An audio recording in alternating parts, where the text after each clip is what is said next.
I passed that test, as I have, and as a consequence, nobody has ever endeavored to do that again. It would have been my word versus that individual's. And as a consequence, it did not make sense. As a lawyer, somebody whose first class was in criminal law, I realize I'm quite aware of the fact that there's a very high standard for conviction and to establish probable cause. The key thing is, throughout my career, my integrity has never been challenged, never been impugned, and that's 20 years. People know that I speak my mind, I share with you exactly how it is that I feel on an issue, and that I cannot be bought off, that I'm not out there and available to the highest bidder. Debbie Sutherland, 30 seconds.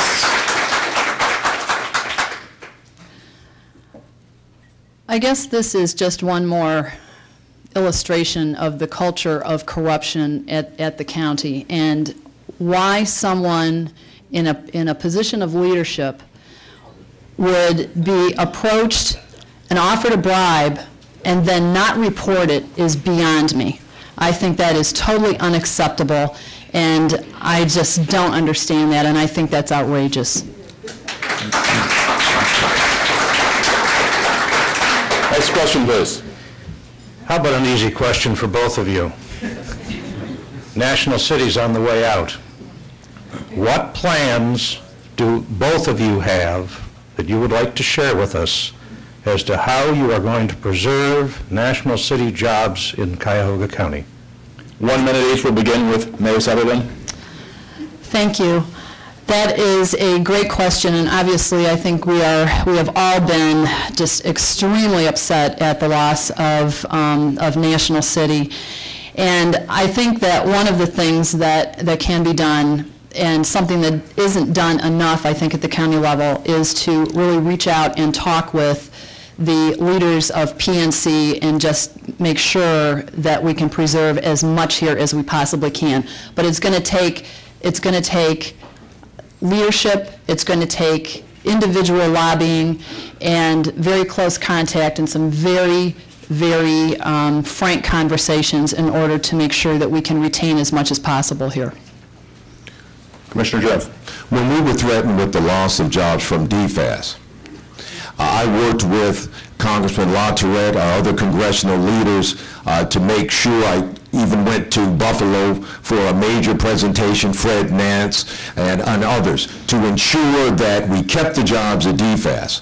And that what we found now, not only did we retain those jobs, but we were able to attract more. The same kind of approach has to be taken with involving all of the elected officials, working with the private sector and the foundation community here in those discussions with the company that's acquiring National City Bank. So it's a matter of endeavoring to preserve those jobs, working with Steve LaTourette right now and the challenge that he's making as to whether or not there wasn't something a bit untoward that occurred so that National City Bank wasn't awarded the billions of dollars that it could have used to not only survive but to have purchased other banks, and how it is that a company that was formerly a client of a gentleman who played a major role in making the decision as to who got and who didn't, what actual role they had. But beyond preserving those jobs, we also have to be aggressive about supporting the new and emerging industries in this community, and that's what the county government has been doing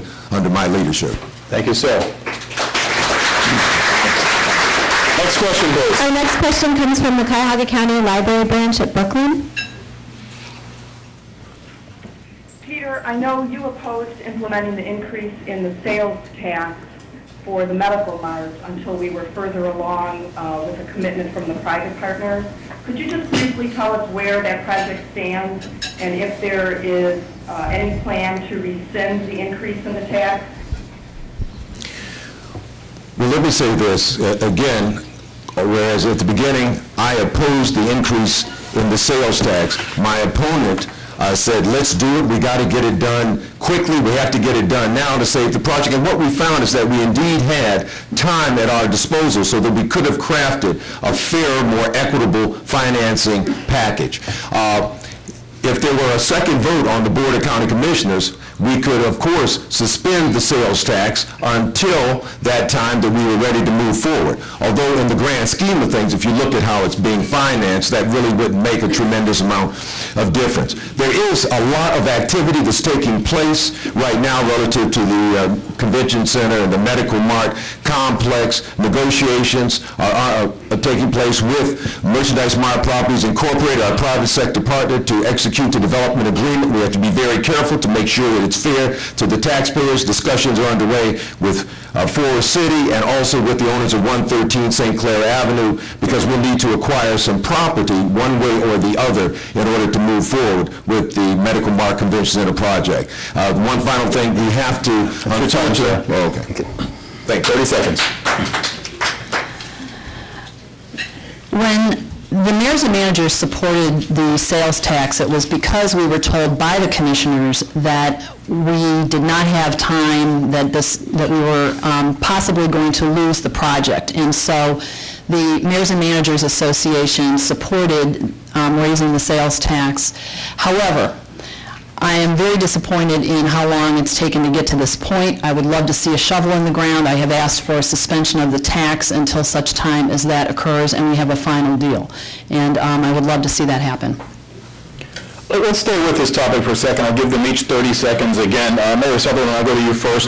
Knowing what we know now, would you like to have seen the voters get a chance at this to say yay or nay, knowing all that we know 1 year later? Well, it's always difficult to go back and look at something hypothetically, but yes, if we had had the information last year that we have now, absolutely. Commissioner?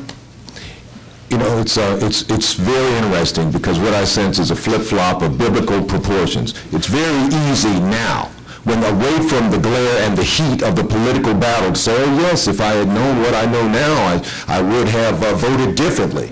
I stated at that time that we had plenty of time to do this and do this the right way. But Debbie, you chose not to listen to that. You took the easy way out. And so you can't have it both ways in politics.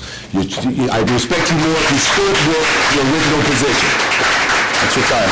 Next question. Thank you both. Yes, this question is for Mayor Sutherland. Why was the firefighter suspended for expressing himself?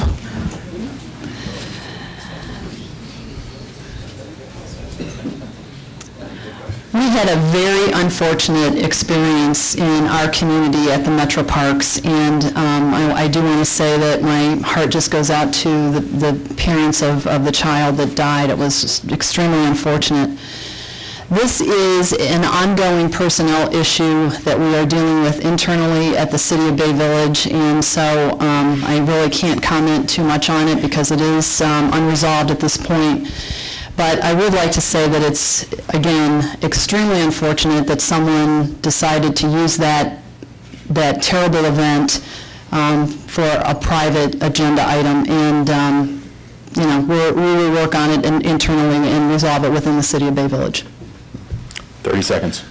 Unfortunately, this is just an instance of Debbie being Debbie, because this was not the first occasion in which somebody who expressed a difference of opinion with your administration was penalized.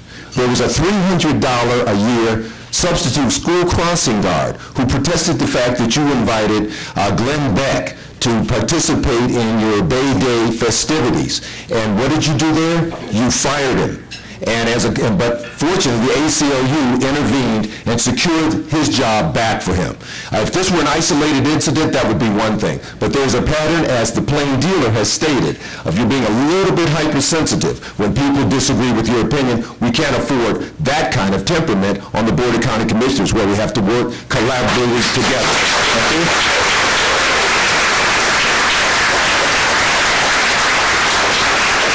Next question.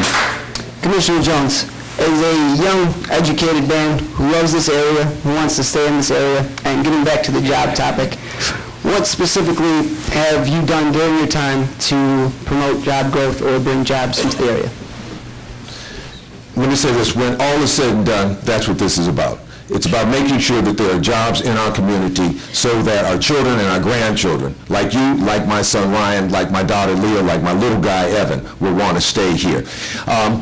I articulated earlier some of the programs, economic development programs that exist because of my leadership. I ticked off about 5 or 6 of them. But beyond that, when